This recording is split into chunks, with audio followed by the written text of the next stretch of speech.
In this video, we're going to be solving multi-step inequalities using combining like terms and the distributive property. Let's start with our first example. Here we have 8 is less than or equal to negative 4 times the quantity d plus 1. So here the first thing we're going to need to do is to distribute.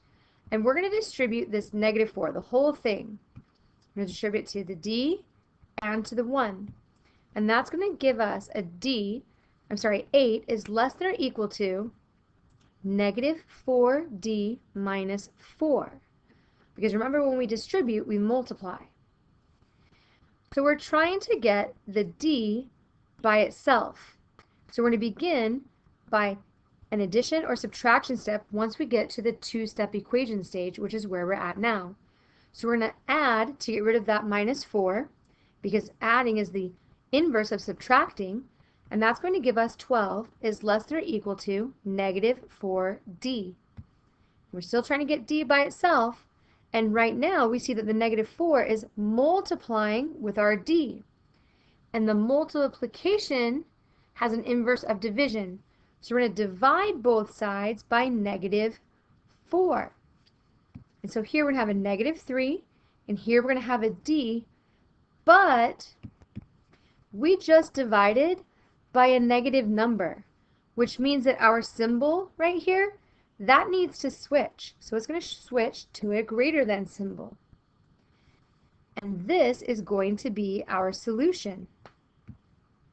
That negative 3 is greater than or equal to d. Sometimes you might see this written as d is less than or equal to negative 3, which is also right. Notice here that the symbols changed, but when the symbols changed, it's because so did the numbers that were there by them. Let's do another one. In this next example, we have 5 minus 2n is greater than 8 minus 4n. So here we actually have variables on both sides.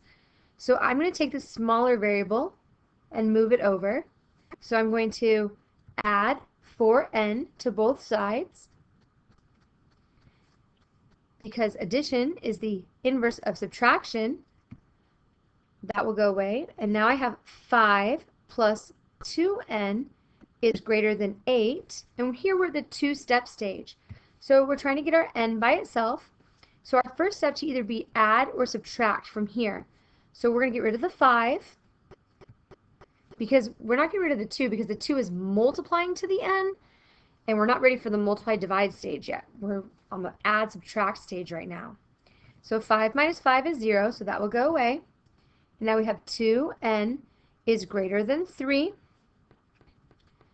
And now we're going to go ahead and we're going to divide both sides by 2, because this was multiplying, and the inverse of multiplying is dividing. 2 divided by 2 is 1, so we're left with 1n is greater than, and it gets to stay a greater than because the 2 that we divided by was positive. And 3 over 2 does not reduce, so this will stay a 3 over 2. And that will be our solution. Why don't you try C on your own and see if it's right? So push pause, and then when you're done, push play and see if you got it right. So here we have 6h minus 18 is less than 6h plus 1. So we're going to begin by moving one of the h's over. So we'll move the 6h over. And, oh, well, those are both going to go away. Okay. So we have negative 18 is less than 1. Wait a minute. So our variables are all gone, and that's okay. So we have to ask ourselves, is that a true statement? Is negative 18 less than 1? And it's true. Negative 18 is in fact less than 1. So here our answer is something special. It's what we call an infinite solution. It means that any value will work for x. And you can write that as the words, or you can write it as an infinity symbol. Either way, that would be correct.